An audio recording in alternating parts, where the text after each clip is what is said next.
Welcome, everyone, to another Age of Radio Mercury. Trey, did you see me stuffing Dustin's face with that brownie?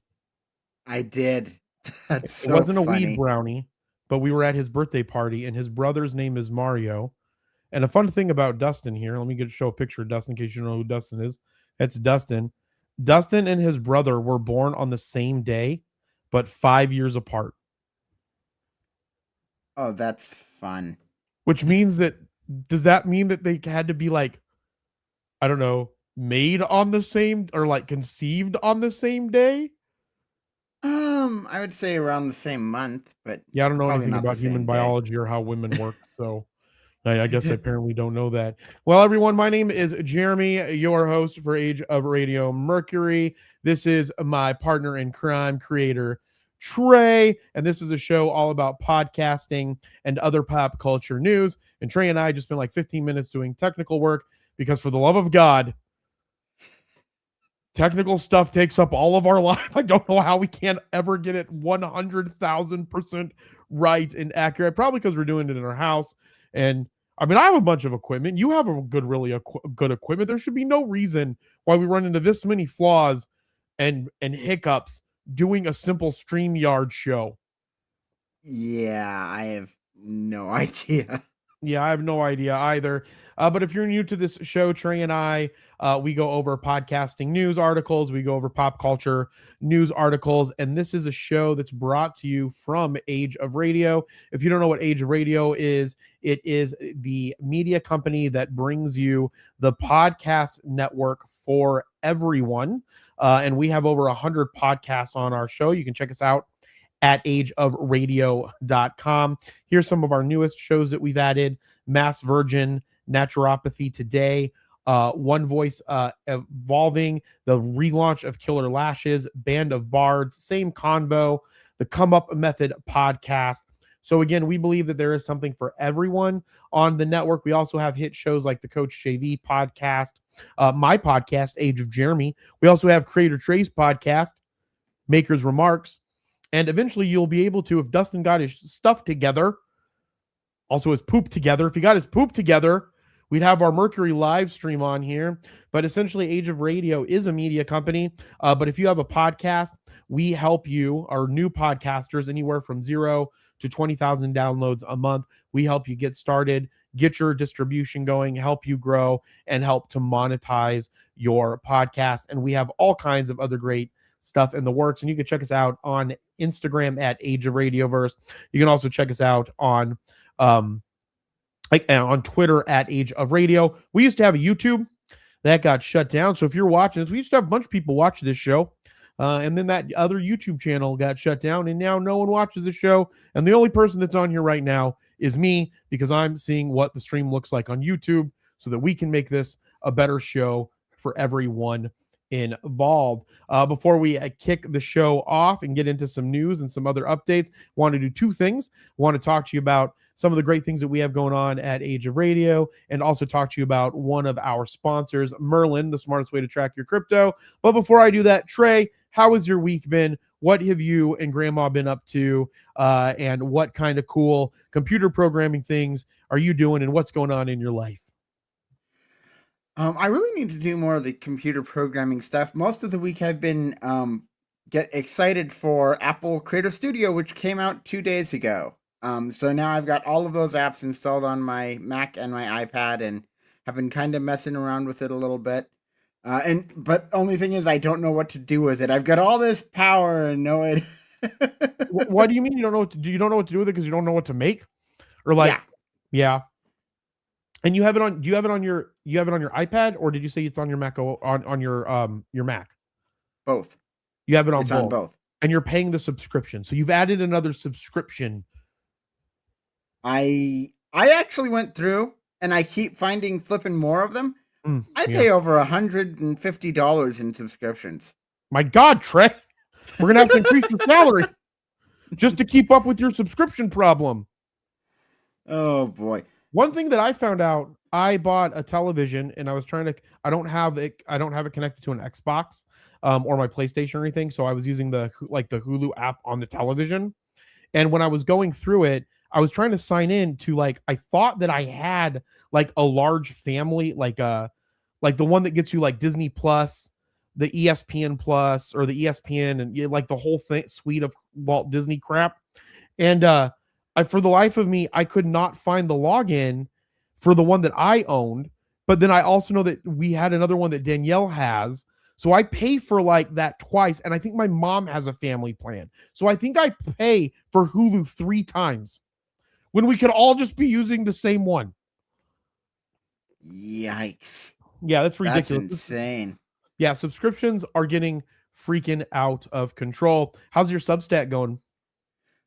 Pretty good. I haven't put anything out. I have an idea for an article, and I'm going to put this out within the next week or two. I'm going to write an article on the top 5 blind characters in media. Ooh, that would be cool. Who's number 1? Daredevil? It's Toph from the Avatar show. Okay, that's fine. Is Daredevil number 2? Daredevil's like number 3, 3 or 4. You don't have to tell all 5 of them. I'll let you save it for your thing. Are there a lot of blind? Are there a lot of blind characters in? I guess they're in like media and shows and stuff. Not really. It took me a while. I found like 7 of them, but like some of them are just not built the same way. What do you mean? Like some of them are just like. So, for like instance, what are we talking about here? So, for instance, this is one of the extra mentions, so I don't mind putting it here. There's a guy in Bleach with the blindfold, and he's blind. But Oh yeah, I didn't count him because one, he He's a doesn't villain. deal with blindness in any like meaningful way from what I've seen of the show so far, and two, he's a bad guy. Yeah, so tell me about that, Trey. What do you mean it doesn't like deal with blindness in a meaningful way? So like one of your criteria for making your list was that their blindness had to be some part of the character or the purpose of the character that's related, not just the fact that he is blind. It has to be more an intricate involvement. Yeah, well, some sort of involvement. Like the guy is cool, and some of his powers might have like some stuff based on him being blind. But the fact that he's blind, I feel like, doesn't actually affect him that much, being a Soul Reaper. Whereas there's also a guy in Demon Slayer who's blind, and he did make the list. Got it. So the blindness doesn't like the blindness impacts him in some way. Like Even if you Daredevil, for instance, like the blindness impacts like is a big part of the storyline and impacts him as a person and him even as Daredevil. Yeah, exactly. Right. Even if it's something where like so, if you think about it, the guy in Demon Slayer, he has the ability to like push rocks and stuff like that because it's all about content and concentration and looking inward and that sort of thing. Got it. So Yeah, it's like it doesn't even have to be closely interlinked, but like something. Yeah, and I'm really excited because yeah, no, thank you for sharing that, Trey. So everybody, that's going to be on a Substack. Yep. All right, so make sure that you follow Creator Trey on Substack. I'm going to go ahead and if I remember how to do this, oh no, I closed it. Okay, I'm going to throw this bad boy up here. I think we have a Substack QR code. Scan that QR code somehow. I don't know how that works when you are like using your phone, but scan that somehow if you're watching this on a computer, I guess, and then go follow Trey's Substack. I almost said Hubstack because Husky Hubby Cosplay entered the back, and we're going to be talking about foam at the top of the hour in 10 minutes. And I have a whole foam book that I'm going to walk through with her and see if she knows everything in this book. I'm not actually going to do that, but I am going to talk to Danielle from Husky Hubby Cosplay. So we're going to talk to her in about 10 minutes here. But Trey, so they can go to your Substack. And before we kick over and do start an amazing foam talk segment, because we got started a little bit late, I do want to let everybody know that we are going to be at Tempe FanCon this tomorrow, actually, Saturday from 10 to I think 3 o'clock is the duration of the event. Trey, are you going to come and watch us and try to hang out, or you going to fly down here? What's going to go on? What's going on in your life tomorrow? I can't fly down. It's a little late for that, but I will try and keep an eye on and see when you guys are streaming so that I can take a look and chat in the chat a little bit. Yeah, one of the hard parts about doing the library cons, is that unless I know people that are going to be there, like I think Danielle's going to be there tomorrow, so I'll probably have her come. I think she's going to be there tomorrow. She may not be. I could have made all that up in my head.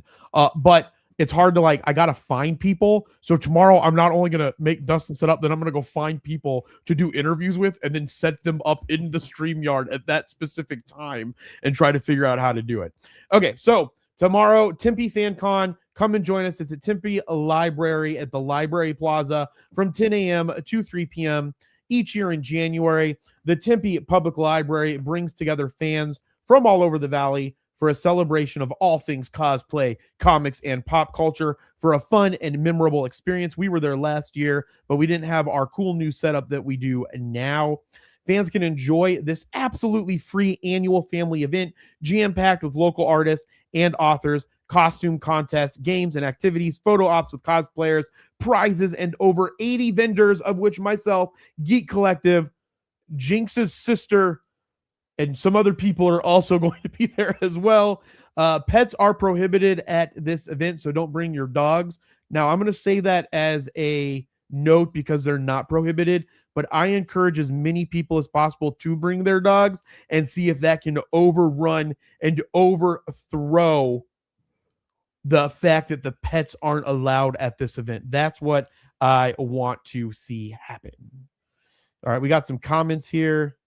The book that she wrote. No. And William put up here, is that the book that she wrote? No. Danielle did not write this book, but this is my only phone book that I could find.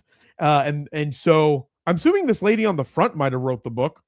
She might have wrote the book, Beverly, but I just wanted to get into foam because I'm going to go find the foam fun fighting people, and we're going to bring them on here as well. But I'm looking forward to a Tempe FanCon tomorrow, January 31st. Trey, if you could, tell me about your experience at our last library event. Like, be honest with me. Do you ever want to come back ever again? I mean, I would definitely come back to help out, but it is a lot, and I need to make sure that I bring probably a water bottle and some liquid IV or some. I've been thinking about trying the focus powder. Have you ever heard of that stuff, like the Nello? I've never heard of Nello. What is that, Trey? Enlighten me. It's a drink that's supposed to boost your focus and energy. It's like got some caffeine and stuff in it. Pouch, you just pour it in like the liquid IV stuff. That's cool. I started doing, Brian Johnson, that guy that like swears that he's like 17 years old, but he's like 50 and he's like reversing his age and everything. You know that guy? Yeah. Okay. I started like doing one of his like shake things that he has to like replenish. And then like when I wake up, I have like a sunlight, like a happy light that like I light on my face to like get my circadian rhythm back in or whatever. And, yeah, so that doesn't, I mean, it works. I feel good about it, but it's not like the greatest. I mean, I can't tell a difference drinking his like drink if I didn't drink it. But you should, what does work out though is pre-workout, Trey. Pre-workout, when I go and work out, I take pre-workout and I work out a lot better than if I didn't take the pre-workout. So maybe you should just drink a bunch of pre-workout throughout the day and it'll get you focused and lasered in and super hyper from all the caffeine that's in it.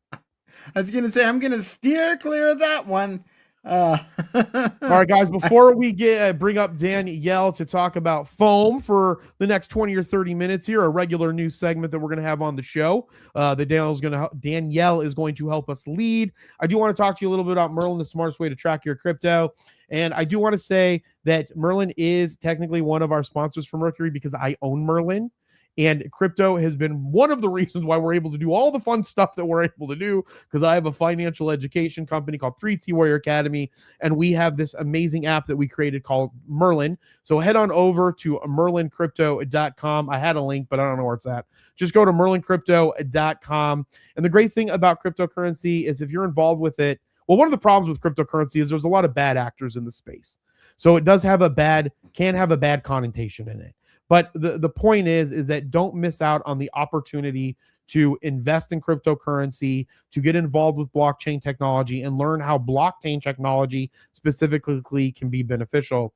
But one of the problems with cryptocurrency is that a lot of the times you buy stuff on exchanges, you can buy stuff on what are called hot wallets or wallets. You can store your cryptocurrency on cold wallets. And so the problem is it kind of gets sparsed out and gets all over the place. So one of the things that we created at Merlin was a way for you to aggregate all of your exchanges into one place. So for example, here in the exchange tab, you can see that we have Kraken, Uphold, Uniswap, a demo wallet, Robinhood, Trust Wallet. All these wallets are connected to Merlin. And what it allows you to do on this asset page is to see everything in one specific place. So you can see your full Bitcoin total value. You can see your total gain, your total loss, depending on what's going on, total gain percentage, total gain in dollar amounts, daily gain, change in price. And you can do this for every single cryptocurrency for the most parts that's out there.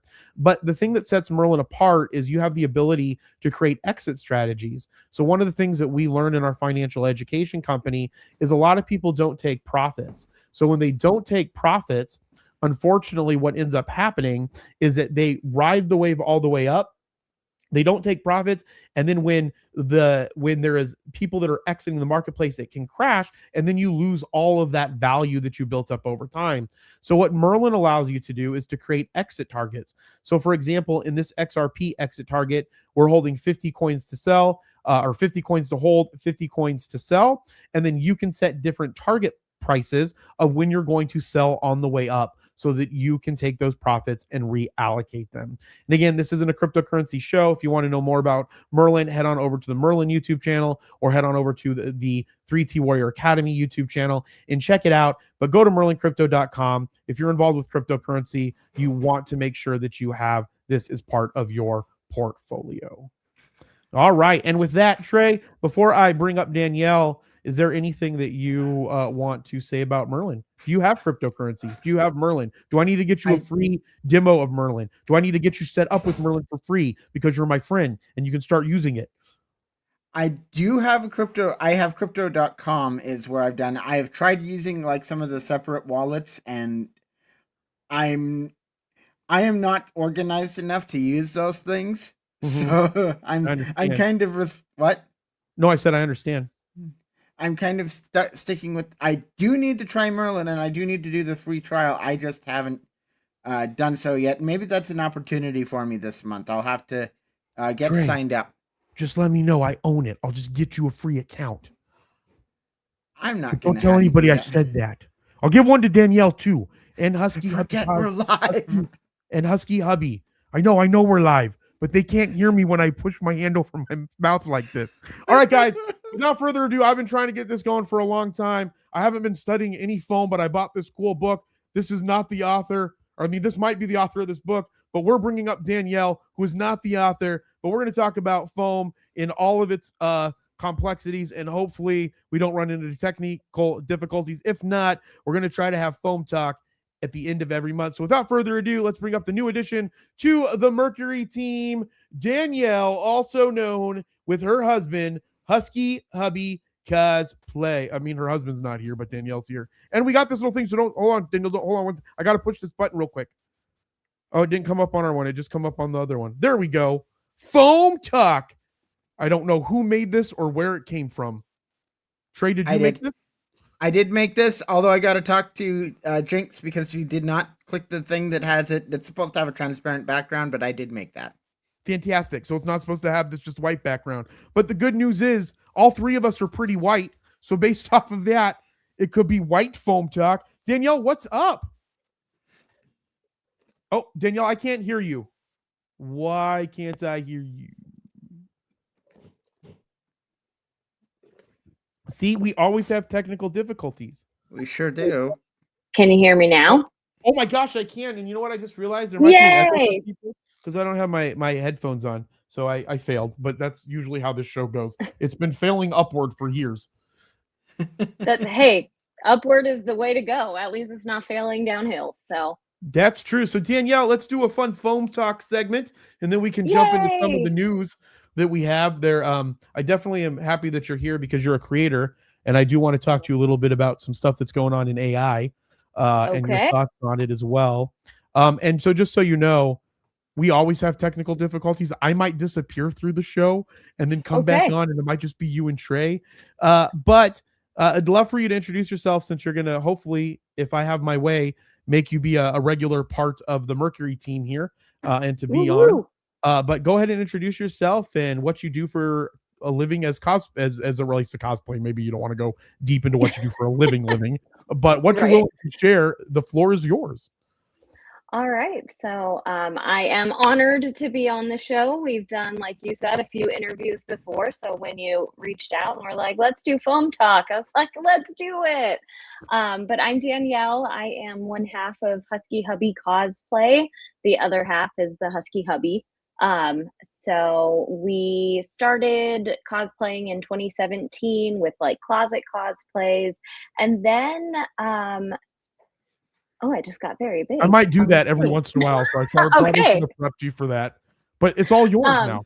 It is. Okay. So we started in 2017 doing closet cosplays. And then in 2021, I built my first kind of big EVA foam. My husband is the Husky one. So we do big builds for him. And he was Gang Orca from My Hero Academia. And then in 2022, I did Alphonse. Normally he's on display, but we were just at a con, so we have not put him back up. But his head is right there. And so he pretty much every con we go to shows up as Alphonse. And so from there we've just continued to kind of get bigger and build bigger.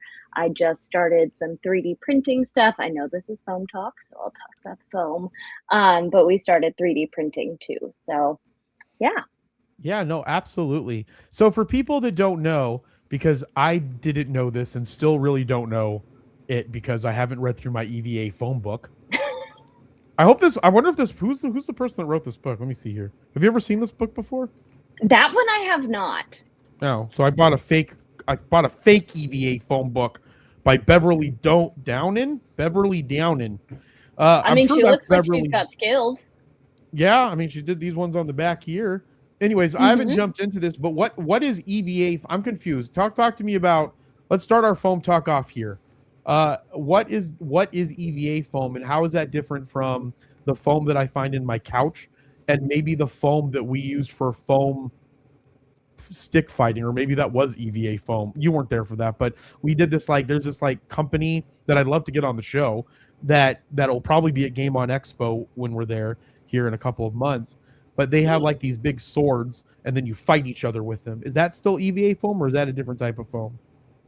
That might be a different type of foam. I think the biggest thing, and EVA stands for something, and I don't know, that's why I just call it EVA foam, is a foam that can be cut and heat shaped and glued together, and it carries some rigidity to it, but it is pretty soft, pretty light, and that is different than like the foam that's in your couch or couch cushions.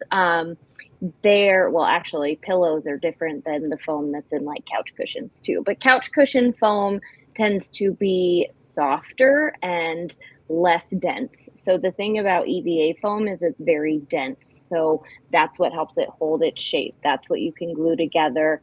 That's what helps it stay protected, kind of more so than the elements. Because if you tried to make something out of the foam in your couch, it wouldn't really stick together well. That's why you have to have the things around it, like the couch cushion covers, to hold it together. Got it. So the EVA foam then is what they're able to make like this type of weaponry out of, yes. At least for the fact for it to sustain its specific shape. Yes, yeah, it's the density that really matters, because you can also use tools on it. I'm sure we'll get into it. With like, you can Dremel it, you can sand it, you can cut it, and really get into it with the details, because it holds that detail so well as well, because it's dense. So there's more little particles of whatever EVA stands for. Yeah, I dropped the book and then my camera fell. I dropped the book on the desk and the camera fell because it's like there's a screw that's loose in the back. There's all kinds of problems that happens. Just one screw that's loose?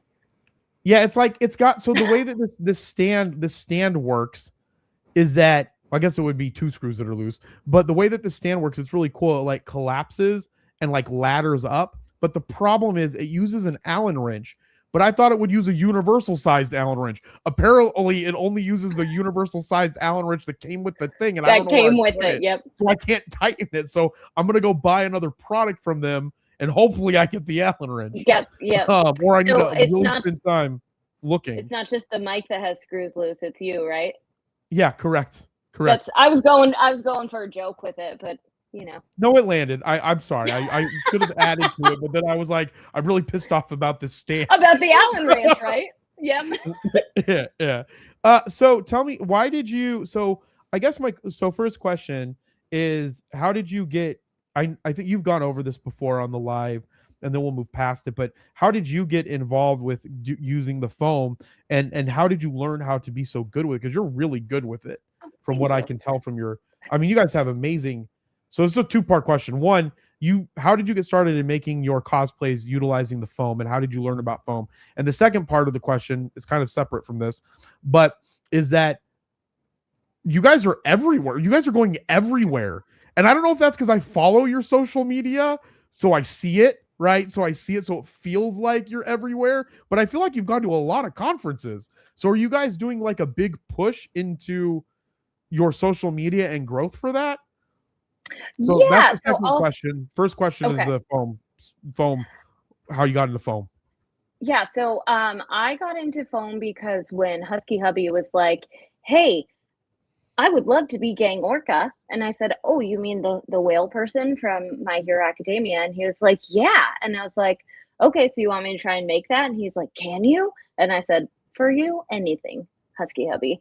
And so I started looking for like, okay, a whale helmet pattern, a whale this, and I found a pattern on Etsy. So the very first build of Gang Orca was from like a pattern. The second build, I kind of repatterned myself. But that called for EVA foam. And so I was like, all right, this is something like I had used the small like craft foam stickers and all of that because those tend to be EVA foam. They're just less dense.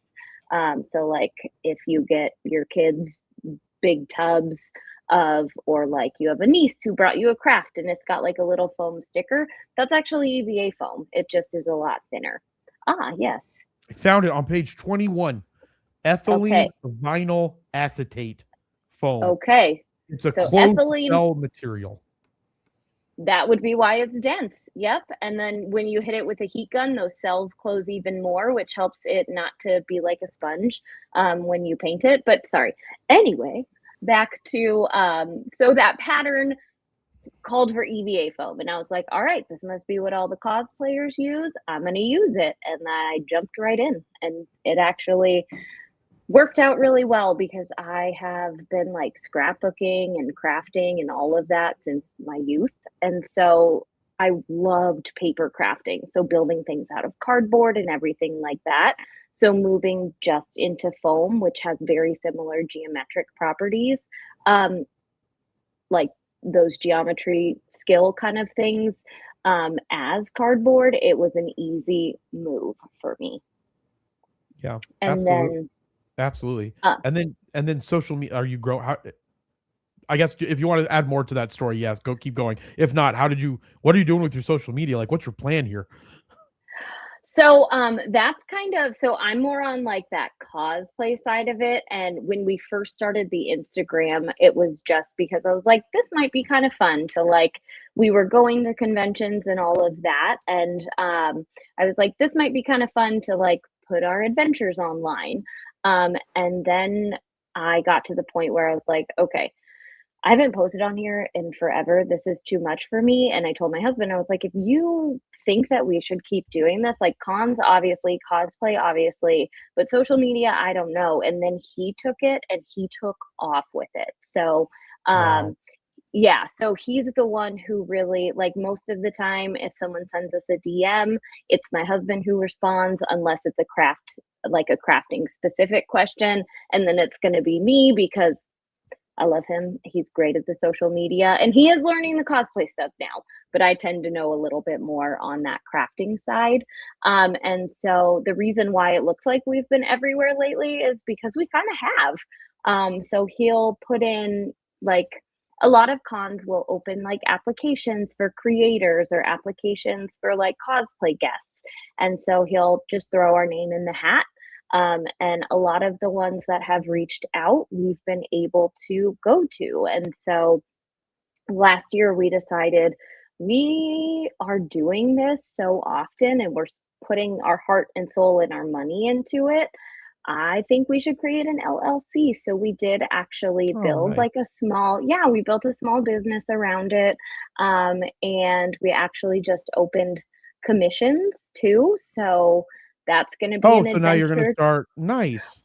Yeah. So that's going to be an adventure and we'll see how far that can go. But is that going to be all you working then if it's commissions to make the actual cosplays? So, we have a few come in so far, and I have told him, I'm like, and he was like, let me know. I want to learn. So there are some things that I think he could definitely learn to do, and that'll take some of like that commission piece off because I think he's great. I mean, he's a software engineer, so math and geometry and stuff like that tends to make more sense to him anyway. Yeah, and then also too, like he'd probably be really good at planning out outfits too because of his like analytical skill set as well. Yep. So, or at least doing like cost analysis spreadsheets, like those kinds of things. That's true. He can also do all the business stuff. Yeah, that makes sense. Yeah, and that's kind of that's the part I've kind of been like and he does all our vlogs too, because we also started vlogging all of our cons. And so he does all our vlog editing, all of our reels, pretty much. I foresee from looking at what you guys are doing, if you guys keep going on that, this is just my opinion. Oh, wait, hold on. This is prediction time. Let me get our asset here. Prediction time. Oh, that's the wrong one. Damn it. I gotta get that out of there. Where's the right one? Here it is. I got to delete the other one. Prediction time. We also need to make that less pixely.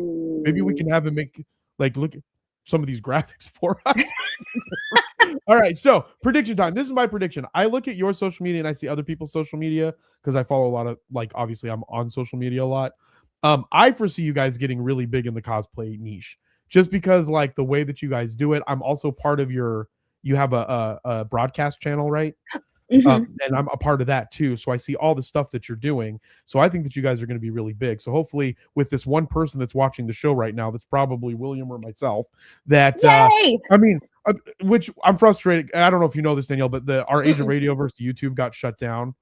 And so it got shut down for copyright. One of the podcasts was using unlicensed music. But I think because Age of Radio didn't have a count with the unlicensed music company, they shut us down. So now I'm doing legal stuff to try to explain it that there's no copyright thing here. There's nothing. It's free music that a podcast uses that no other podcast on the network uses.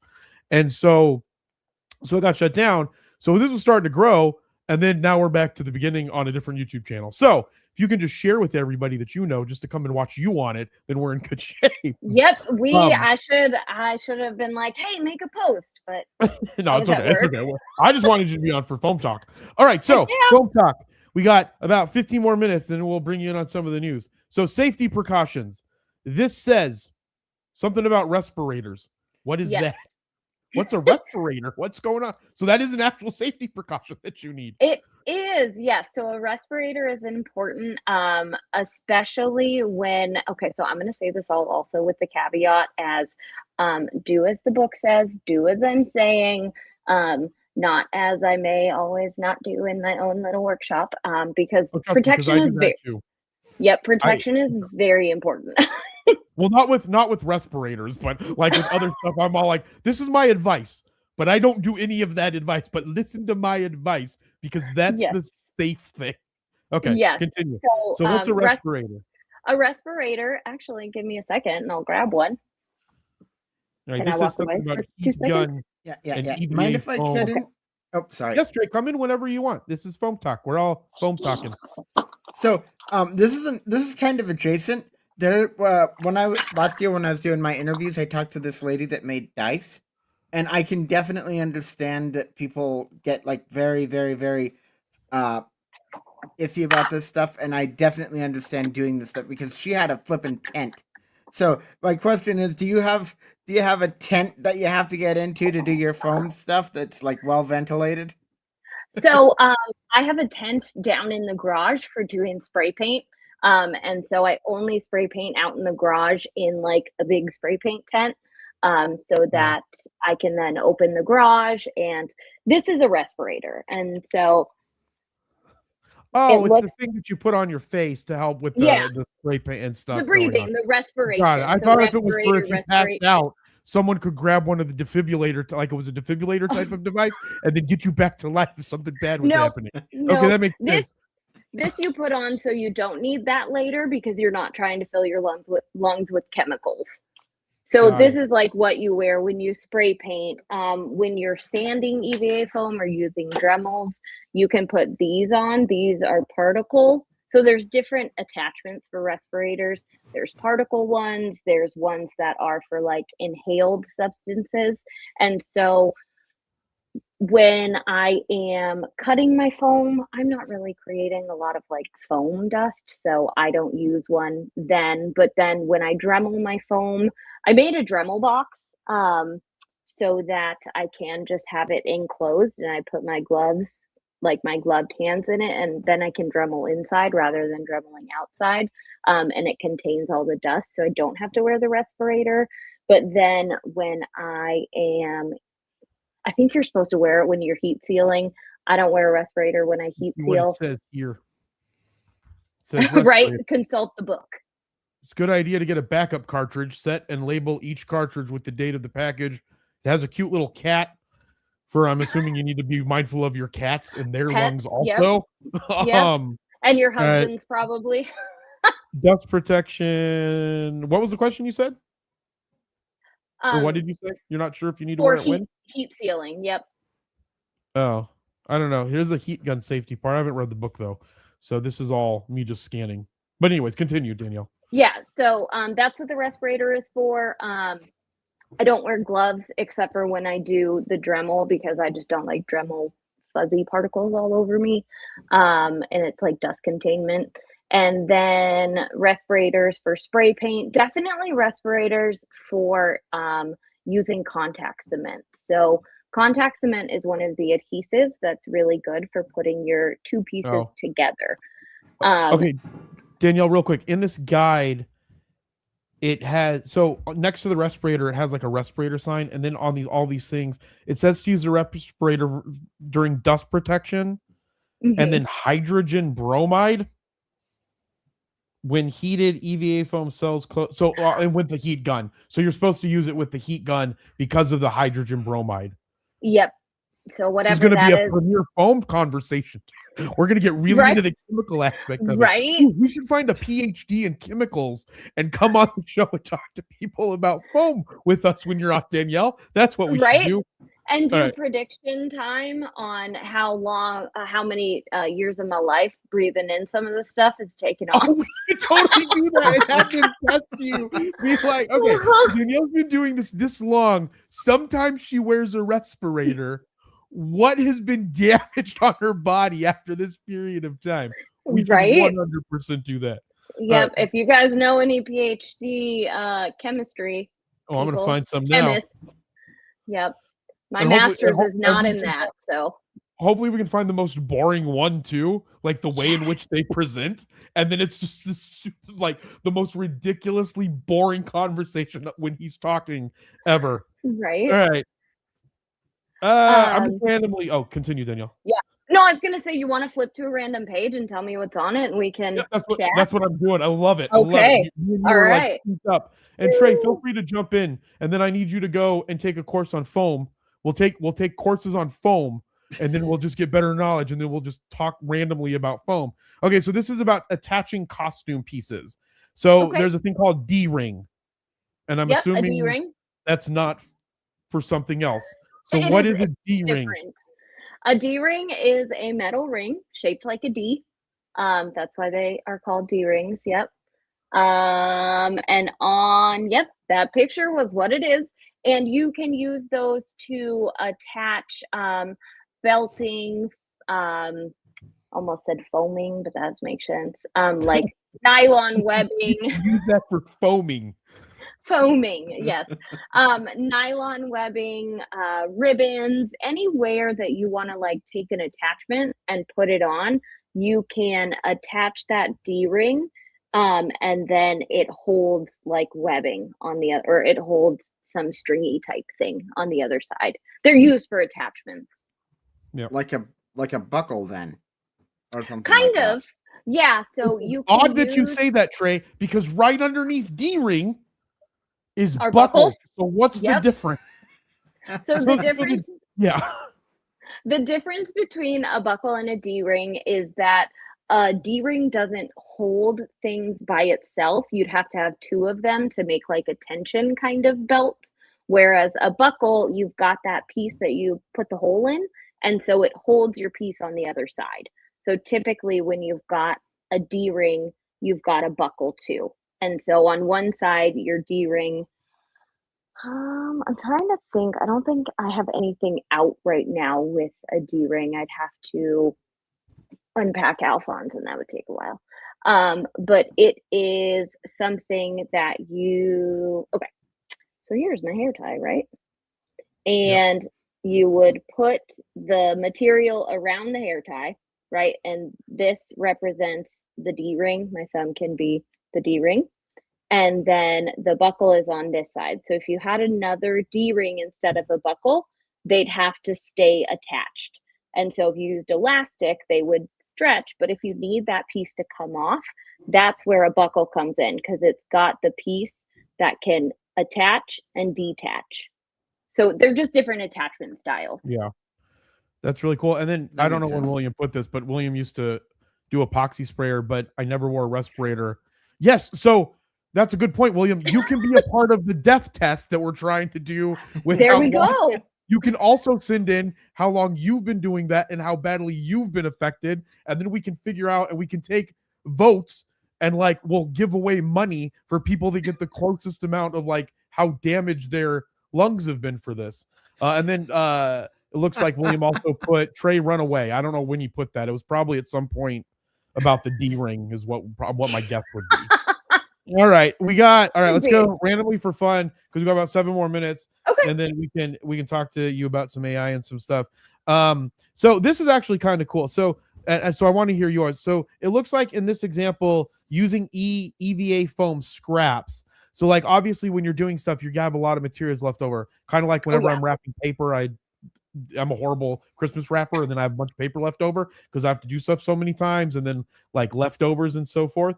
And so in this in Beverly's book, she made it looks like she used scraps to make like this little Yoda thing or something along those lines. So do you reuse your scraps, Danielle, for stuff, or what do you do? Do you throw them away? I do. No, I have a like hamper that has a trash bag in it that holds all of my scraps. And so then when I need to do something, because EVA foam can be expensive and cosplay in general is more of a non-sustainable hobby and business and all of that, because so many things have to be created new, that I try and reuse as much as I can. So I do have a scrap hamper, and I will pull pieces out as I need them. Thin, tiny scraps are really good when you don't have a brush for your contact cement as well. So you can put a little blob on it and then use like the scrap of foam to apply it. Yeah, that's a smart Beverly's onto something there with her scrap hack. Yeah, whoever she is, she seems right. I don't know. idea. I've never heard of what her, I did. but... So I have like a bunch of prompts in Chat GPT. So whenever I want to like learn about something, like find me like the best books and rate them. And this one came up good. And since I literally know nothing about cosplay except for what you guys tell me about, then I'm like, I'll just trust that this one's a good one. All right, so let's talk about screws for this last part. Screws. Okay. So I'm Screws and curious. D-rings, I see lots of D-rings and screws. Elastic grommets, hook and eye closures, magnets. So I guess, wait, hold on. Maybe these aren't screws. And then there's Chicago. I guess this would be like a attachments. It's an attachment section. So what are Chicago screws? Let's start there. Do you know what a Chicago screw is? Have you ever seen that screw before? I do know what a Chicago screw is because I have used them before. And so I like to use real quick, Danielle, real quick. This is a pretty accurate book for actually what happens that people actually utilize for cosplay. Yep. Anyways, okay, so what's a Chicago screw? So a Chicago screw is like a flathead screw. So it's got like a flat part at the bottom, and then the screw sticks up just a little bit, and then it's got a threaded spacer piece too. So what you can do with those is you can use them, like you can inset the spacer piece, so like what would hold the screw. And Chicago screws have those spacer pieces that are round. They're different than like a hex bolt. And so a round piece is a lot easier to make a hole for because you can use a drill for it in your EVA foam. So you drill through the foam and then you glue that spacer in there. And then like your other piece you've got and you just screw it on. Oh, and so that makes you sense. thread that. Yep. And so the flat screw head also makes it a lot easier to attach because it's you get a lot more surface area to hold. Nice. So what are some of your favorite ways to attach? Like what attachments do you use? I love buckles. And honestly, I'm going to be real honest and people can come at me. The one person you said was watching the show. Now there's two. Today. Two. And then later on, maybe more. What'll happen is this is where it happens. This is where people get called out on the show. Is Trey takes clips of the show. When those clips go out on YouTube or Instagram, that's when people start saying shit about what we're saying on it, and then I just ignore it. But anyways, right. Duct tape. I really like duct tape, especially when I am testing things because I like that it holds, but it's not permanent. And then recently, I've really gotten into magnets, insetting magnets into foam. I saw magnets in here somewhere. Yep, magnets are really good. And I don't think, again, it's packed. Otherwise, I'd show you Alphonse's head. I just don't have his horn because it's... And if you guys, we're trying to get all of the shows back up on the Mercury YouTube. So if you're watching this somewhere else, head on over to YouTube, go to Mercury. It's Age of Radio. Mercury by Age of Radio is the full YouTube title. Go and subscribe to that, follow that. I'm getting a new assistant here in the next couple of weeks, and one of her jobs is going and downloading all the old StreamYard videos and then getting them all up in different playlists. So one of those playlists will be like from our shows, and I think we've seen Alphonse at least twice because you wore Alphonse in Tucson, didn't you? Yeah. Yep. Yeah. So I think Alphonse is a full thing in Tucson, and they all and Danielle and Husky Hubby have also done. They did our Mario Kart game segment that we did. And then we also had you in a really cool outfit when we did UwuCon, but I don't remember what outfit that was. Heimdall and Mighty Thor. Yep. Oh yes, Heimdall. Yep, that was good. And Foul Mouth Heathen broke my hammer. Not for real, but he dropped it. Yeah, he did drop it. No, you should send him a bill. He was on here. You should definitely send him a bill. I think that would be hilarious. Okay, continue, Danielle. Thank you. Yeah, no, so real fast, I was just going to show the magnet. So Alphonse's head is made out of EVA foam, and then we recently redid his spikes because we travel with him, so he has to fit into a checked bag. And so having the spikes be able to come off is good. So this is a 3D printed piece that has magnets inset, and then his head has magnets inset, and then it just that's so cool.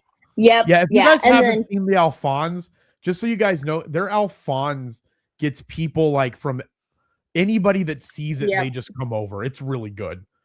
And the light, look at that. LED. It's new. We added LED lights. That is awesome. I was like, I haven't seen that before. No, that's new. Yeah. That is freaking awesome. I'm so excited for that. That's cool. Yeah, when you guys should check it out when my 6'3" husband is wearing it because he is like Alphonse size. Oh, yeah. Are you going to be at Tempe LibCon? Yeah, that's our plan. So we should be there tomorrow. Yeah. Okay, fantastic. Yeah, we'll have you come and do stuff, and you can build. Right. Chuck. All right. So, real quick. So you're going to be at LibCon, and then do you have another big conference coming up, Danielle? Or we will. Yeah, we'll be at Game On. Game On is our next. So February is kind of like we're taking some time off and Game On, and then we will be at. Again, Husky Hubby does this. I know where we're going to be, but he puts it on the calendar. So We will be at Game On, and then in April, we're actually content creators for WeebCon in Okay. Dallas. Yeah, so Nice. that one's in Dallas, Texas, and then we'll be at Level Up Expo as content creators in where is it? Vegas. So we'll be at Vegas at When is the end that? of April. I might come and bother you. Not like bother Yeah, you, but yeah, I yeah, might yeah. come and do a live show and just be like, and then do a segment with you, and then it'll make it seem like we're doing all kinds of big stuff, and we're really not because I'm Right? showing up Yeah. where you're at. We'll Right. make Trey go. Level Trey, you ever been to Vegas? I have not been to Fantastic. Vegas ever. I can fly Trey anywhere for some reason from Montana for like $300 round trip. It's ridiculous. I don't know what's going on. they want to Maybe get all not the to people Vegas. yeah, What'd out of you say, Danielle? Montana. Oh no, I was gonna make a joke about Montana, but it's actually beautiful. There's more Yeah. animals there than people though, so Yeah, I guess that's true. That's what I think Trey says. right? Something like There that, are Trey. a lot of animals there. Yeah. It's Um, probably snowing though right now. Gross. Snow's the worst. Luckily, we don't have any. Oh, We had some for a good. couple days, but it's gone. Oh, that's good then. Well, good, because I'm gonna go snowshoeing. What are we doing? Snowshoeing, Trey? We're Snowshoeing gonna go up do at snowshoeing this year. So Oh, we'll see how fun. that goes. I'll take pictures and send it to you to show you how cold it is. All right. Right? So thank you so much, Danielle, for talking about Yeah. foam. I want to talk to you a little bit about artificial intelligence, being that you're a content creator, and you're also, I don't want to say what your profession is on here, but you have a profession that I guess is kind of affected by AI, right? Maybe? No? Yeah, kind of. I mean, Brandon, my husband, is a software engineer. He probably So, uses it, yeah. yeah, I mean, when you say you have like ChatGPT queued up, I do use ChatGPT in my job and to help me answer questions sometimes. I'm a speech pathologist, so I will sometimes use AI to help me refine things because my favorite thing about it is like I can say, hey, this is what this child needs to be successful. This is what I'm thinking of goals. Can you help me refine this so it doesn't sound like I'm writing the same goal for every child every time? Because Yeah. there's a little bit of nuance in there. And so then if it gives me 5 responses, I can pick the one that's best from there and then revise it to really hone in. I think AI is a tool. I don't think it's the end of the world. But also, that's what Husky Hubby tells me because he's a software engineer and he's like, people say that it's generative and that, well, it is generative and that it has a conscience and all of this stuff. But he's like, we're nowhere near Terminator land. It's doing what you tell it to do. And it's basically an advanced Google search. So, Yeah, and that's what Trey tries to tell people here too. I think, which we'll talk about in a minute, because there's 2 points that I want to do. So this is Joseph okay. Gordon-Levitt. He's a famous actor. He also owns a media company called Press Play, I think is what it's called. Okay. He's a really big advocate for policy reform as it relates to artificial intelligence. And so this is a video from him in front of the Utah legislature or Senate or something in regards to that, which we'll talk a little minute about him talking about a situation where, so Facebook has chat bots and some of them are sexual and intimate in nature, and children get access to those. And then the child built some type of, I think, relationship on it. And then something happened in regards to it. And it was sharing with the bot about its thoughts on, I believe, suicide. And the bot supported the suicide, and then the individual, I believe, killed themselves. And so Joseph Gordon-Levitt's a really big advocate for at least policy as it relates to AI, and this is him in front of someone talking about that. So I'm going to press play and then we can discuss it a little bit. I'm a dad. That's why I'm here today.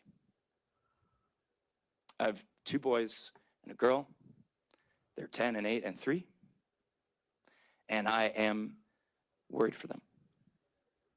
I'm worried about them growing up in a future that's dominated by these amoral AI businesses that have proven time and time again that they are incapable of prioritizing the well-being of kids.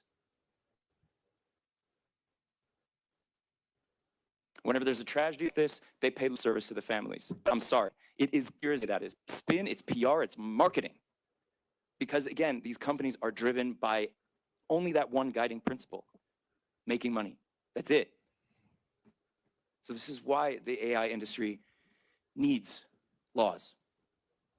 The federal government hasn't done anything about this yet, but thank goodness the states are stepping up. I was actually here in Utah just a couple months ago for the AI summit that Governor Cox put on along with his excellent team of very smart people that are working on this. Utah, as far as I understand, has been a leader in the past, protecting kids against these predatory tech companies. And now I think it's time for Utah to be that leader again. So ladies and gentlemen of this committee, again, thank you for having me. And I'm asking you as a tech enthusiast and as a businessman and as a fellow American and as a dad, please do the right thing and pass this bill. Thank you. All right, so let's see if we can find some more context to what he's talking about. Just give me 1 second here. All right, so essentially, go ahead. My face, sorry. Wait, what'd you say, Danielle? Oh no, I was just scooting my chair in, and then my forehead was forefront. No, it's okay. You should see the weird shit that happens on here. Okay, so Joseph Gordon-Levitt traveled to Utah to voice his support for a state bill that demands greater AI transparency from tech companies, as well as greater protections put in place to keep child users safe. And we just listened to his situation and regarding him being a dad, him having two boys and a girl,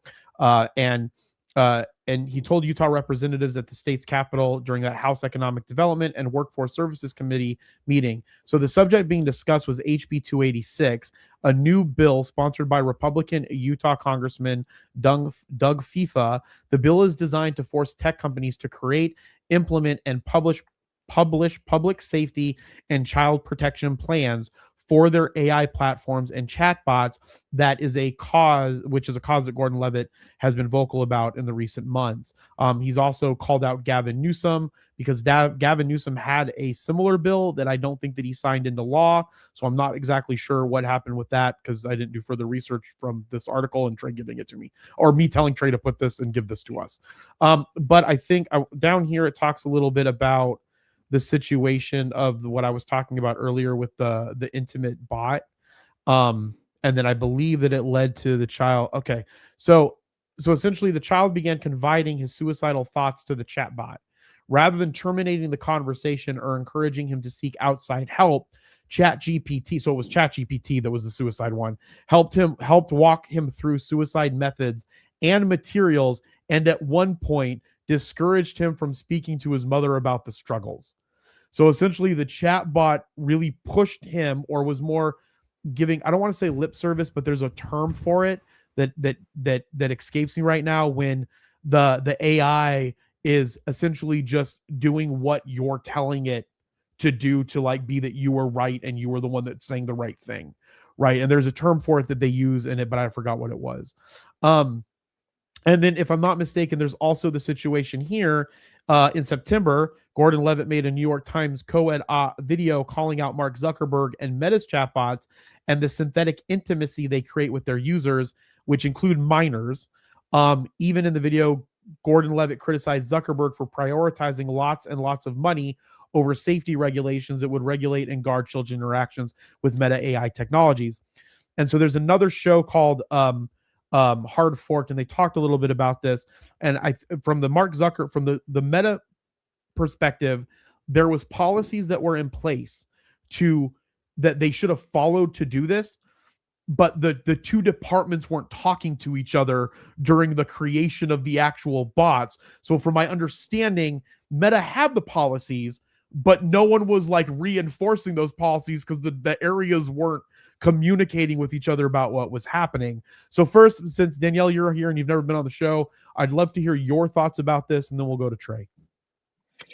So my thoughts first and foremost, as I've dedicated my entire adult life to working with children all the way from preschool to high school. I've worked with everyone in the age spans in my career, and I do think that our children need to be protected. And I do see definitely, even with the rise of just social media in general, so not even AI, and some of the impact of that, I do think there need to be more rules and regulations, and especially, and not censorship, because I know that's a big deal too. Like, we should be able to explain how we feel about things, but I think there should be a line when those things are being put in front of our children.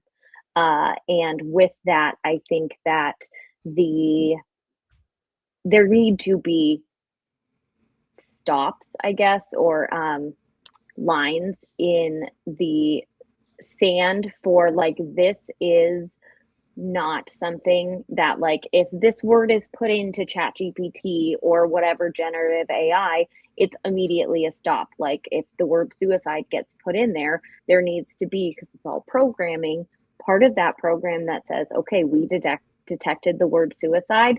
This chat line is finished, and you Right. need to contact, you know, like, this is the National Suicide Prevention Hotline, and that just needs to be, you know, the end. And that's my thought on it. Yeah, absolutely. Thank you, Danielle. Trey? So I'm gonna try and be quick with this because I have a lot that I want to get through real quick. First off, there are, and they actually improved them after the incident that you're talking about, Jeremy. Yep. There are guidelines and guardrails put in place to prevent that thing. Unfortunately, the youth today are really smart, and there are tons of articles online about how to get over those guardrails. Sometimes they will ask how to, like, how to tell a story about it, or how to do. They'll do a role play for it and say it's fictitious, and also I these see what you're models saying. kind Yeah. of have this thing of they'll carry on with the same framing that you started with, even if you are not. So this one in particular, when the kid said, "Should I tell my mom I'm having these thoughts?"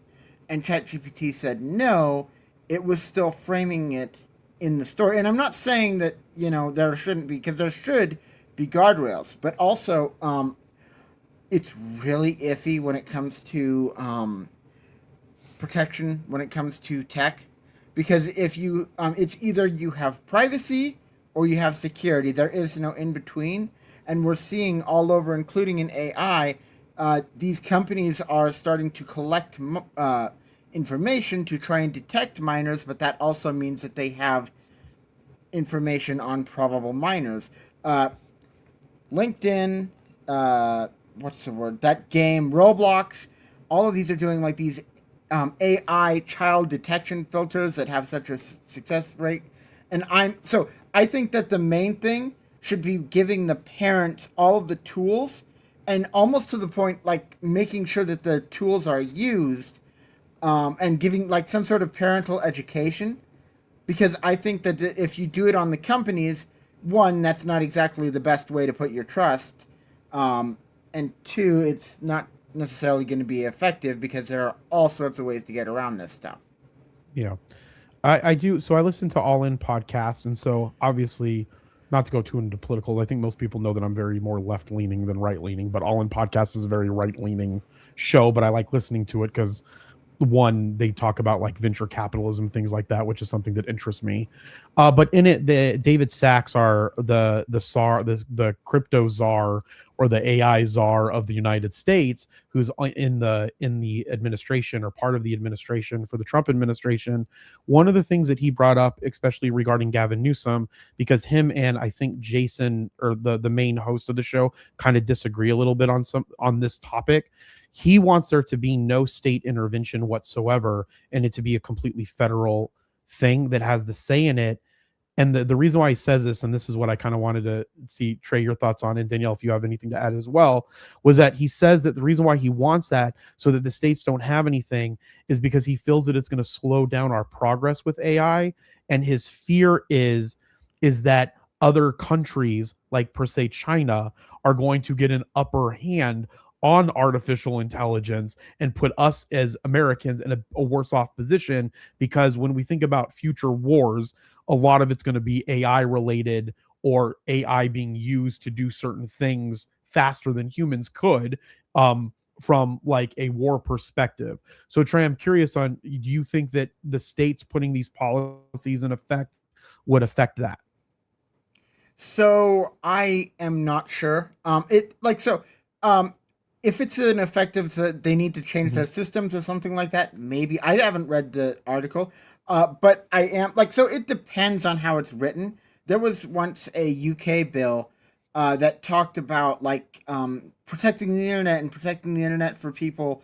And if you read the bill, and I'm not going to go into the thing here, and again, I try not to get political on this show either. But all of this stuff Yeah, of ends course. up bogging down these companies because the more regulations there are, the more you have to work around, the longer stuff takes. And I think that that's like just kind of a thing when it comes to regulation. Not saying that there shouldn't Yeah. be regulation because there should, but yeah.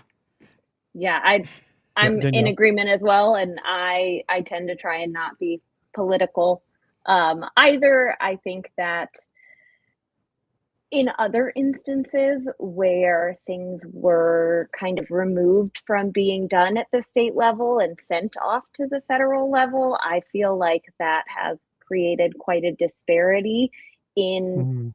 certain things and certain aspects of our country as a whole, that Yeah. it was supposed to push our country forward as a whole, and it really has just fractured how things are being done, and the benefits dependent on what state you live in. And I think that same thing would happen. I mean, I don't know a ton about, like what um, innovations in tech and all of that. But I feel that it would just limit progress as well to kind of take some of that, I guess, state to state competition away too. Or like certain states have different, I guess, subsets of minds and, different ideals in the state. And so they might take AI a different way than a state that might, be more right leaning or more left leaning. But I still think that we need the ability to do all of Yeah. that to be able to come back to a good center. And I think that if you just put it all under federal bureaucracy, then nothing is ever going to get done, because that, in my opinion, is what seems to Yeah. happen when we send everything up to the top, because it's 4 years of this, and Think then, up oh, to the nope, top now of, it's yeah. 4 years. Yeah. And Oh, so no, I now it's feel like, 4 years of this, and then nope, it's 4 years uh-huh. of that. Yeah. Yep. And Yeah. so I Yeah, feel that's like, true. Which is a good point because which is a good point that I never thought about before. States tend to stay right, left put aside. States tend to stay longer in whatever their political leaning is. So like you could Mhm. have, like Arizona's predominantly more Republican and traditionally has more Republican stuff, right? And then but now we're more purple with some more blue, but that could, so you'll see maybe some things like this, but predominantly Arizona's been more red, right? And so Mhm. so when we think about that, it might be better at the state because then the policies would stay longer and not be so switching so much. That's a good point. And Can then All I right, you Trey, can make a why don't point? you learn. Oh, I'm Oh, sorry. sorry. go I didn't ahead? mean to There's a interrupt lag, you. so my apologies, guys. We're having all of our issues like we always do. It's fine. Go, someone talk.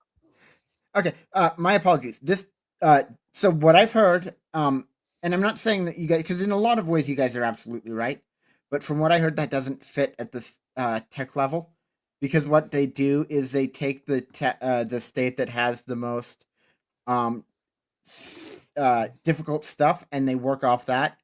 And if they can't, and that's only after they try and argue it out with the state and take it up to the Supreme Court and all of that bull crap that big companies do.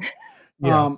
Yeah, tech will just, if it's ironclad, the tech uh companies will just do that, and it will limit everyone else. There's no competition there. Okay, so you're in traditionally in tech, it's been they take whoever the narrowest kind of focus, the narrowest set of um The hardest parameters. regulation. Yep. Yep. Okay. And then Yeah. everyone's just like, oh, Okay, well, that that court makes case sense. was that way. That makes sense. Yeah.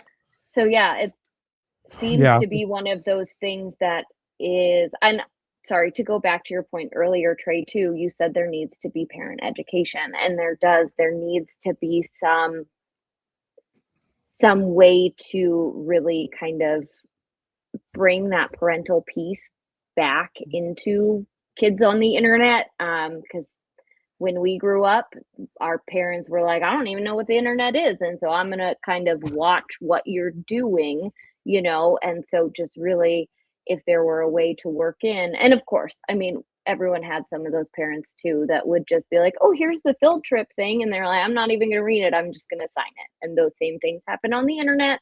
And so it wouldn't protect everyone. But yeah, there has to be some kind of parental education. And, you know, I don't know where, I don't have a good answer on where to put that because those, you know, we're already so overwhelmed in the schools. We try, we Right. do, Yeah. we put, Yeah. you know, there's Yeah. cybersecurity education already in the curriculum. There are all those kinds of things that are set to protect kids in the educational curriculum, but we don't have control over what they do at home and what they Yeah. do on their phones. And so trying to kind of bridge all of that, and that's for education in general too, and just everything going on. So I think the AI sphere is kind of almost a microcosm of some other things that are happening societally as well. Absolutely. Well, and you know, again, there's not going to be an easy solution to it. It's probably going to be a harder solution, just like these amazing, amazing Harry Styles abs. Trey, we need to add more pop culture. Why do we have a half-naked picture of Harry Styles? Oh my gosh. Why I is love that the there? I articles didn't that you're see coming that. up with. Look at that. Look at those bad Why boys. is that there? How long does he have this butterfly tattoo? Look at that thing. I like Look at that those Hard tattoo. It's a Rock sweet abs. tattoo. Harry Yeah. Styles returns to music. I know that actually is a pretty cool tattoo.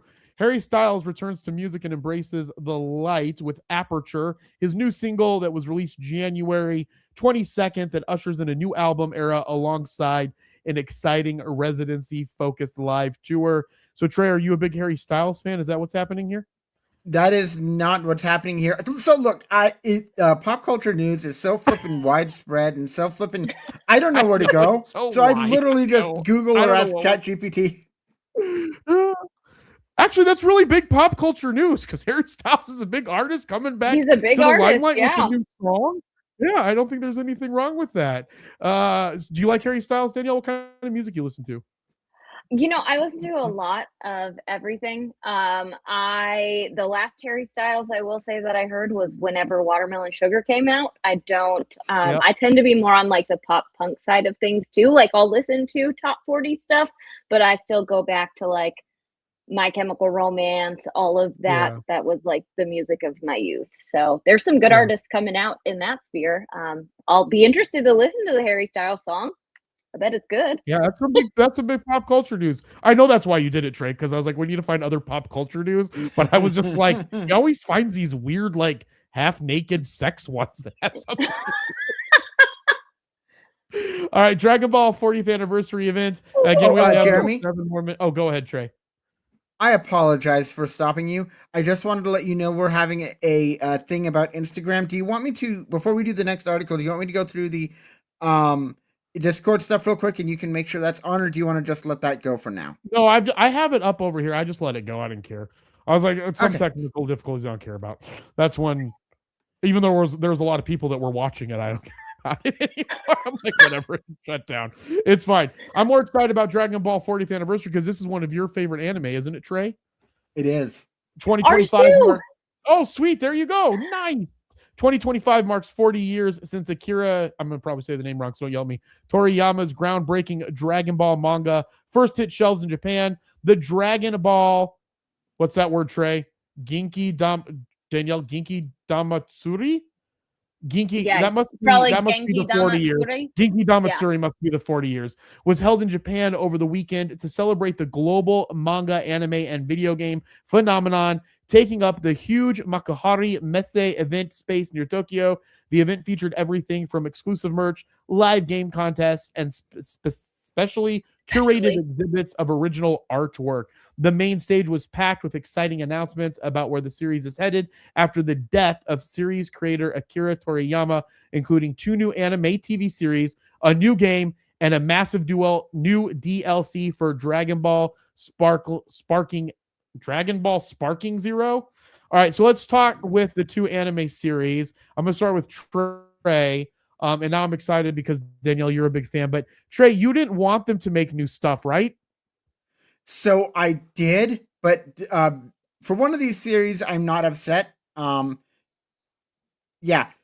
So I'm worried that if they try and extend it past what Toriyama wrote, it's going to lose all of its heart, and we're going to end up with Dragon Ball GT again.